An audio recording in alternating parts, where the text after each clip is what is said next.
Amis téléspectateurs, pour moi c'est un réel plaisir de vous retrouver tous les soirs, enfin tous les mercredis soirs à ce rendez-vous. Eh bien cet après-midi nous abordons un sujet assez essentiel, dire je t'aime semble simple et pourtant combien de relations souffrent d'incompréhension faute de parler le bon langage de l'amour. Ce soir, nous ouvrons le débat sur les langages de l'amour. Comment les comprendre, les vivre et les exprimer. Pour en parler, nous recevons M. Jacob Fancinou. Il est membre de la communauté Famille Église, formateur également à l'école de mariage. M. Fancinou, bonsoir. Bonsoir, Frère Prince. Merci d'être dans nos murs. Je vous en prie, merci à vous pour l'invitation. Alors, nous parlons justement des langages de l'amour et j'ai bien envie de planter le décor par une question aussi simple. Quel est l'état des lieux aujourd'hui en termes d'usage des langages de l'amour bien avant qu'on entre dans le vif du sujet plus tard? Merci beaucoup. Non, mais au fait, c'est dans la réalité de la vie à deux qu'on constate que les langages de l'amour sont vraiment à rude épreuve. On n'arrive pas dans le couple à s'accorder parce que réellement on ne sait pas ce que l'autre aime. Et donc, pour prendre simplement appui sur ces réalités, on peut dire que vraiment les langages d'amour sont en souffrance. Alors, on en parle justement dans cette émission pour éclairer davantage la lanterne de la jeunesse que nous constituons, vous également. Quand on parle justement de langage de l'amour, de quoi s'agit-il concrètement?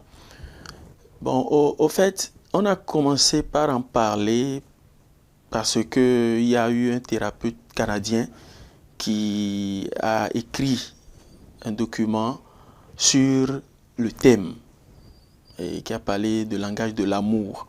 Au fait, il a suivi pendant des années des milliers de couples et il s'est résolu de montrer que les couples sont en difficulté tout simplement parce qu'on n'arrive pas à savoir ce qu'il faut dire pour dire je t'aime à l'autre.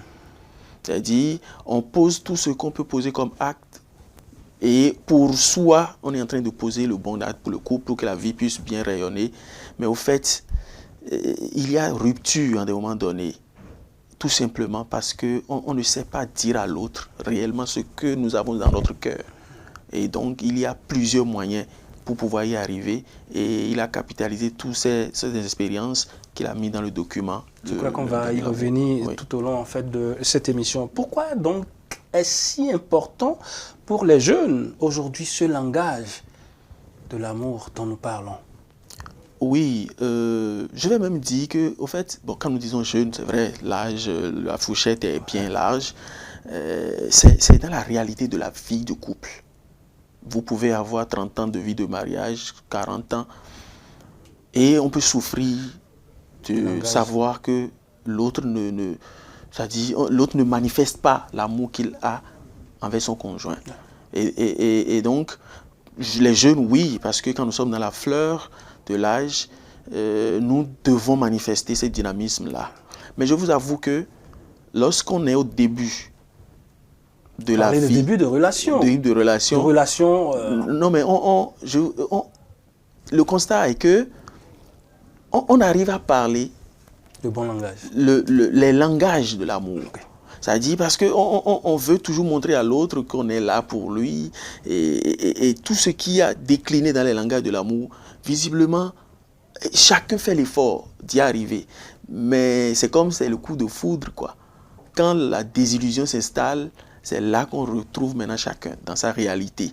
Et on a du mal à parler ce langage qu'on parlait au début sans le savoir, mais on a du mal à l'aborder et à savoir même concrètement ce que l'autre désire. Est-ce pour ça que nous parlons justement parfois de début de relation? C'est très doux, mais quand on entre dans la réalité des faits, on constate que non, l'autre n'était visiblement pas ce qu'il démontrait, ce qu'il exprimait. Tout à fait.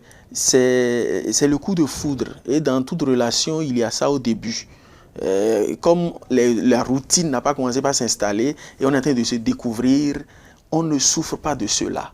Chacun est dans l'euphorie de l'autre qu'il a à côté et tout marche bien. Mais il y a ce temps qui passe. Et quand ça se passe... Au bout de combien de temps, justement, on aborde la réalité de la chose?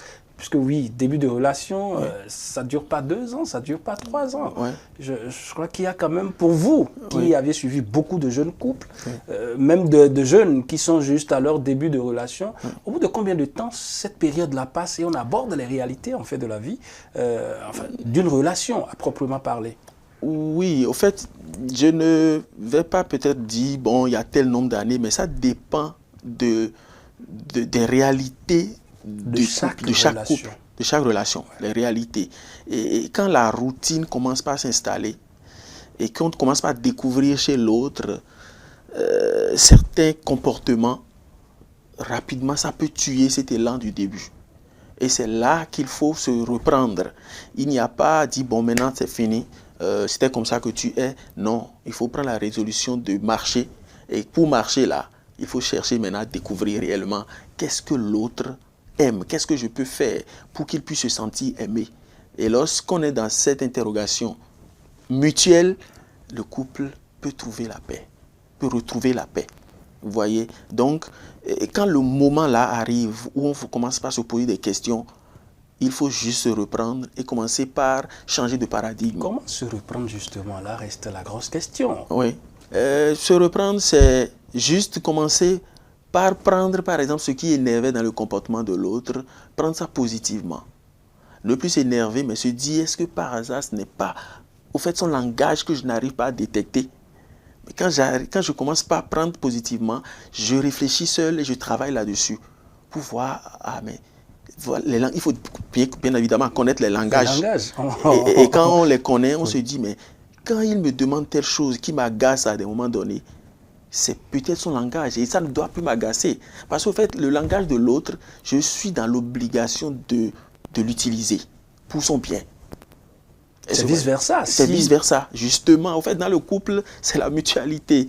Et il faut prier pour que dans les couples, les choses soient réciproques. Parce que quand ce n'est pas réciproque, là, c'est un enfer. Ça part. Oui, ça. Oui. Alors, puisque vous abordez justement, puisque tout est relié à ces langages dont nous parlons, quels sont les principaux langages de l'amour et comment les reconnaître chez soi et chez l'autre? Oui, au fait, pour le moment, ça n'a pas encore changé parce que quelqu'un n'est pas venu contredire ce qu'il a écrit. Il a parlé de 5 langages. Il a parlé des paroles valorisantes. Il a parlé des moments de qualité, les cadeaux, les services rendus et le toucher physique. C'est comme ça qu'il a synthétisé le travail. Et dans chaque élément, il y a des actions à poser. Parce qu'en fait, c'est des actes qu'il faut poser. Et l'autre, dans l'acte, simplement, l'autre, il ne veut plus rien entendre, il ne veut plus rien savoir, mais pour lui, quand on pose cet acte, c'est qu'on l'aime. Et tout ce qui l'enflammait, tout ce qui l'amenait à ne pas être en paix, descend. Parce que tout simplement, c'est comme si c'est un pion qu'on a touché et il s'est senti aimé. Nous allons remonter un tout petit peu sur ces 5-là dont vous venez de parler. Oui. On va les monnayer un tout petit peu avec de petits exemples pour permettre aux téléspectateurs, surtout aux jeunes qui nous suivent au cours de cette émission, de pouvoir se retrouver. Oui. Alors, quand on parle des paroles valorisantes, au fait, Dieu a mis en chacun de nous des talents, des manières de faire. Et il faut juste relever les talents là. Quand on constate, il faut dire, il faut l'exprimer. Il ne faut pas rester sur, bon oui, c'est comme ça, je l'ai déjà peut-être dit il y a une fois, ça va, non. Je donne un exemple. Quand on est en couple, notre épouse prépare à manger régulièrement pour nous et nous mangeons. Mais quand on mange, quand le repas est copieux, il faut dire, il faut reconnaître que c'est bien. Et qu'on a bien mangé. Et au fait, on ne le dit pas souvent, mais on est plein d'idées quand il y a un peu de changement, quand il y a un peu de sel, quand peut-être c'est le piment qui est rapidement, on montre notre mécontentement. Alors, ce qu'il faut faire, c'est de reconnaître que c'est bien. Que c'est bien. Et au fait, on en parle tellement. Pour quelqu'un qui n'a pas ce langage, ça peut ne rien lui dire. Même si vous ne lui dites pas merci, mais ça ne lui dit rien. Mais si c'est son langage, il souffre dans le couple. Parce que pour lui, on l'aime en lui parlant ce langage-là. Parce que, en fait, comment il explique la chose? Il dit, nous avons des langues que nous parlons. Quand je veux m'exprimer en Adja, Oui. et que je ne suis pas Adja, je vais apprendre l'Adja. Si. Est-ce que vous voyez? Je vais apprendre la langue Adja. Donc, c'est l'effort qu'il faut faire d'apprendre De le parler. De le parler. C'est comme ça les langages de l'amour. Il faut forcément se chercher. C'est vrai que nous y arriverons. Chercher à savoir, mais c'est quel est son langage? Si c'est les paroles valorisantes, mais il faut complimenter régulièrement. Il faut dire que vous avez une belle dame à côté, que votre homme, il est galant, il est beau, et lui dit ce qu'il fait de bien à côté de vous dites. J'ai dit tout à l'heure les talents. Chacun de nous avons des qualités. Il faut dire, il faut qualifier, il faut publier, il faut le dire à temps et à contre-temps. Malheureusement, on ne le fait pas et on tombe dans les travers de la routine. Les travers de la routine, ou bien ce qu'on appelle les actes manqués. Vous savez, c'est-à-dire quand on ne pose pas une acte et après on regrette amèrement. La vie à deux, c'est une vie à construire tous les jours. Et il faut profiter des occasions pour exprimer. Donc, les paroles valorisantes, oui. C'est un peu ça. Oui. Tu es beau, ce que tu as préparé, c'est bien. Ce que tu as porté aujourd'hui, ça te va très bien. Ça te va très bien. Il faut même le dire. C'est-à-dire, les matins, il faut que les couples puissent dire cela avant de sortir. Que vous soyez en couple, parce que moi, je veux décentraliser un tout petit peu le sujet pour permettre également à ceux qui ne sont pas en couple, qui sont juste dans une simple relation. Je prends un exemple, quelqu'un qui, un monsieur qui, après s'être habillé le matin pour aller au boulot, envoie une photo à sa partenaire. Cette dernière, même n'étant pas ou ne vivant pas avec son homme, peut aller aux paroles valorisantes telles que vous êtes en train de le dire. Ça fait partie des langages. Et là même, il commence déjà même à pas apprendre à savoir réellement si c'est son langage. Bon, même si ce n'est pas son langage, quand même, on est toujours émerveillé quand on reconnaît qu'on est galant, on est bien habillé. Donc, on ne perd rien en le disant. Maintenant, le travail à faire, c'est que, étant donné que ce n'est que dans le couple qu'on en souffre réellement. C'est vrai qu'au début, vous faites, comme je vous l'ai dit, on fait l'effort de tout faire. Mais la réalité, c'est dans le couple. Vous voyez? Donc les jeunes là, qui ne sont même pas ensemble et dont vous parlez, oui, ils vont commencer par construire, par savoir, par dire. Utiliser, je vous ai dit, on l'utilise facilement, les 5, sans le savoir. Parce qu'on se dit, mais je dois donner des cadeaux. Non, on va remonter au deuxième. On a parlé donc des langages, des paroles valorisantes. Voilà. Il y a les moments de qualité. Oui. Et quand on parle de moments de qualité, en fait, c'est des moments qu'on réserve exclusivement pour le couple. C'est-à-dire, et il n'y a pas un obstacle pour s'interférer dans ce tête-à-tête qu'on doit avoir entre deux êtres qui s'aiment. Donc, ces moments de qualité, par exemple, c'est sortir pour aller manger ensemble, par exemple, au resto. C'est peut-être aussi aller s'asseoir quelque part pour s'écouter. Dans une place publique, à la plage. Oui, où vous êtes seul et on prête attention à ce que l'autre dit sans l'interrompre. Vous voyez, un moment de qualité, c'est par exemple jouer ensemble. Le ludo qui est là, les jeux de dames, les jeux de cartes, jouer ensemble. Quand c'est le langage de quelqu'un et qu'on fait ça, mais vous allez découvrir comme si tout va bien dans votre couple. Vous voyez, donc les moments de qualité, par exemple, c'est aussi des moments de retraite. Les moments où vous allez vous ressourcer spirituellement. Vous voyez, et le couple a tellement besoin de ces moments qu'il y en a même qui dépendent des fortunes pour se donner ces moments-là, parce qu'ils ont découvert que c'est important pour la vie de leur couple. Donc les moments de qualité, c'est un peu ça. Oui. Nous avons les cadeaux. Quand on parle de cadeaux, ce n'est pas forcément la quantité, la qualité. Non, ce n'est pas la valeur marchande du cadeau, mais le geste. Je suis sorti et je rentre en apportant quelque chose pour dire, ma chérie, c'est pour toi. Ça peut être même quelques fruits. Pas grand coup, mais je dis, c'est pour toi que j'apporte ça. Et l'élan du cœur qui donne, c'est ça qui fait l'action. Ou bien à un moment donné, c'est son jour et vous avez réservé une surprise. Donc, ce n'est pas la valeur. Quand vous avez les moyens, vous utilisez les moyens que vous avez pour donner, pour offrir quelque chose à quelqu'un. Mais c'est le geste qui compte. C'est un langage pour quelqu'un. C'est-à-dire quand il sent qu'on se souvient de lui. Dans des occasions spéciales, on pense à lui. Il est très content quand on pose cet acte. Il y a les services rendus. En fait, quand on parle des services rendus, c'est quand, dans les tâches que quelqu'un doit accomplir, vous apportez un plus. C'est-à-dire, vous l'aidez, Vous voulez vous parler l'accompagnez. par exemple de deux personnes qui s'aiment, qui sont ensemble, et pendant peut-être que madame est à la cuisine, le monsieur peut-être vient apprêter les condiments, les écraser, un truc du Bien genre. sûr, quelque chose de ce genre. C'est-à-dire, je peux appuyer, ou bien même si je n'appuie pas totalement, ma présence à côté, et en échangeant, en l'encourageant, c'est un appui que je lui donne. Encore que je peux faire, comme vous l'avez dit, essayer peut-être pour quelqu'un qu'on éplucher. Là, ou bien vous avez du haricot, et bon, comme on fait là, vous essayez d'enlever ce que les mauvais trucs dedans. C'est des actes forts qui, pour celui qui parle ce langage, voit que vraiment on l'aime. Vous voyez? Donc, les services rendus. Vous voyez, lorsque on constate souvent que chez nous, quand l'homme et la femme évoluent, on peut voir la femme avec plusieurs charges. Et ce qui est bien, c'est que bon, on peut prendre quelque chose et garder avec. Alors là, vous revenez peut-être de la ville, vous êtes allé faire des courses, vous revenez, au lieu de laisser peut-être madame seule charger les courses que vous avez ramenées, vous l'aidez.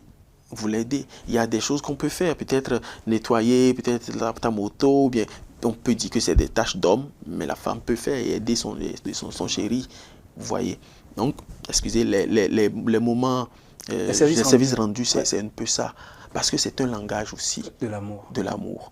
Alors, le dernier langage qu'il a pu trouver, c'est le toucher physique. Et quand il parle du toucher physique, c'est les caresses, c'est quand vous vous embrassez, quand vous vous tenez par la main. Vous voyez, c'est...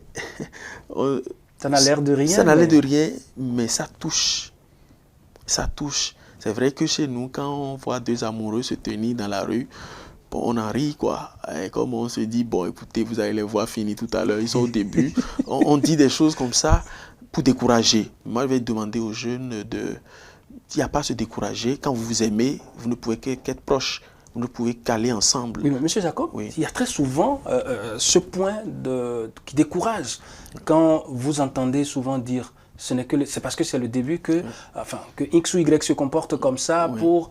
Est-ce que, quelque part, ça ne constitue pas une forme d'éducation de sa partenaire ou de son partenaire? Non seulement ça le décourage ou la décourage, mais ça fait chuter, en fait, c'est le langage de l'amour. Oui, au fait, bon, on peut dire que celui qui a écrit le document, lui, il est dans le monde occidental, et cette manière de faire, ça ne scandalise personne.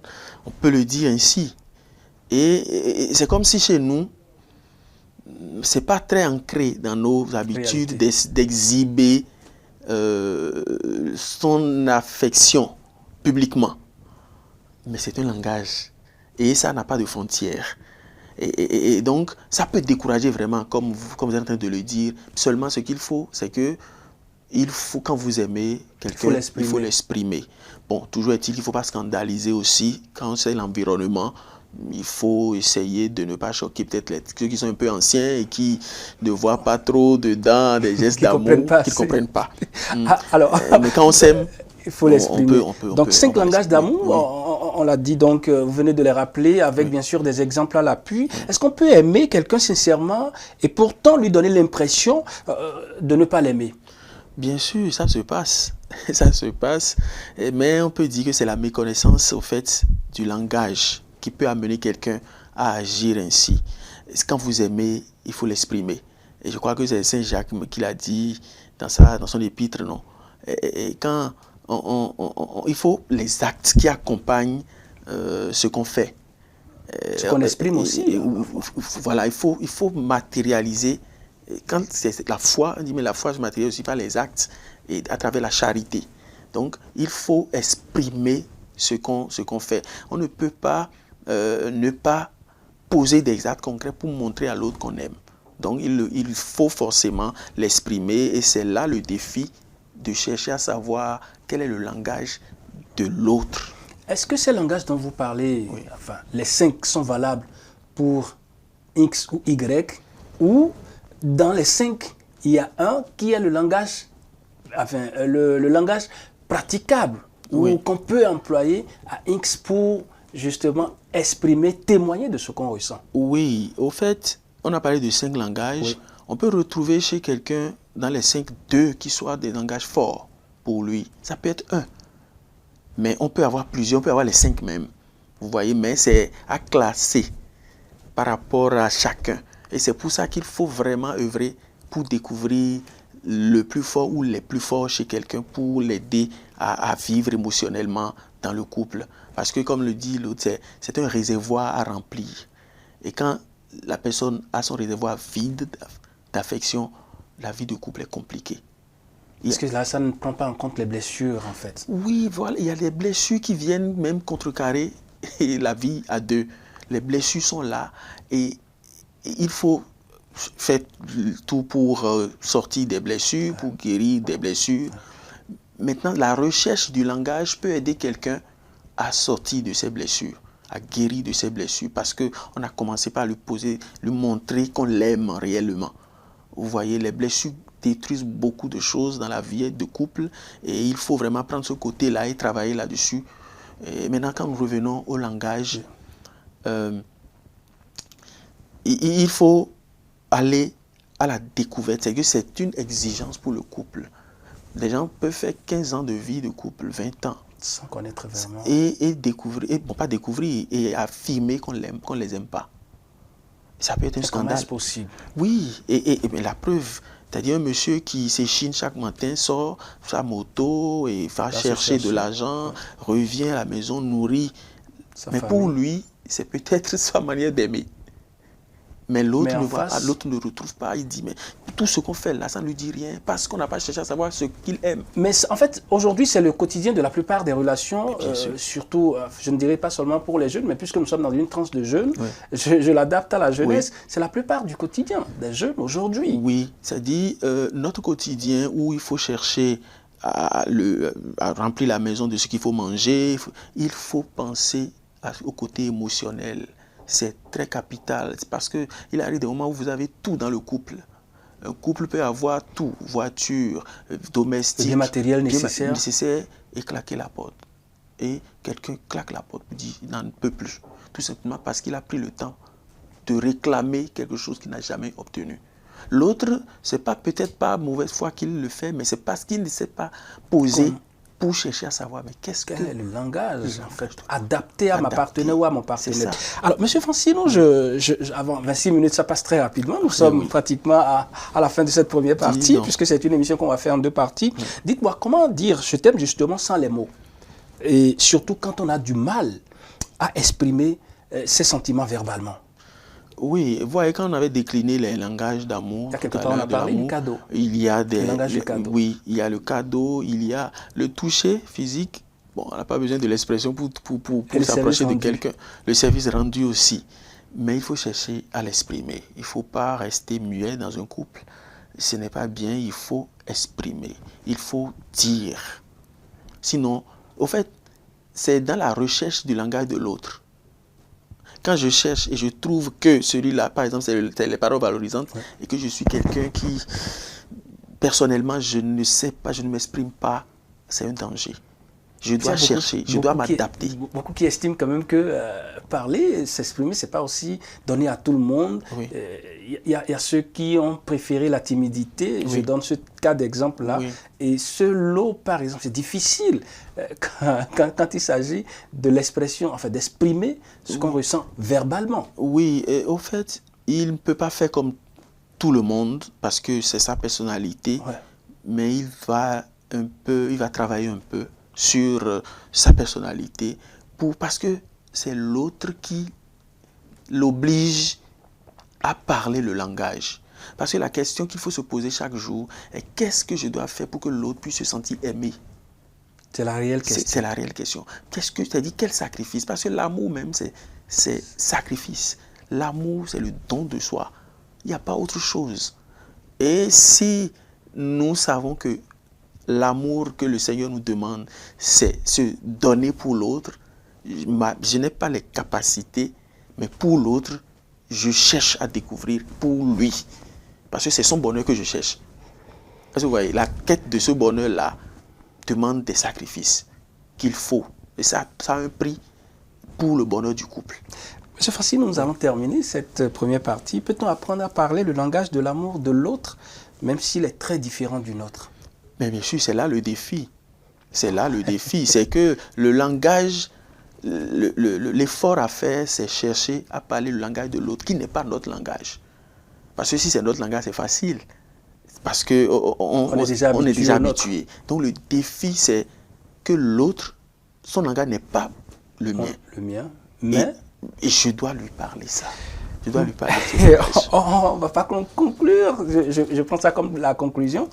Ce sera tout pour cette première partie. Donc, on parlait des langages de l'amour, mesdames et messieurs, chers amis téléspectateurs, chers jeunes, avec notre invité du jour. La deuxième partie, on va aborder les défis, justement, et les autres points liés, bien entendu, à ce thème que nous abordons aujourd'hui, les langages de l'amour. Prenez le rendez-vous pour le numéro prochain afin de découvrir davantage sur le thème de ce jour. Merci à chacun et à tous. Au revoir et à très vite.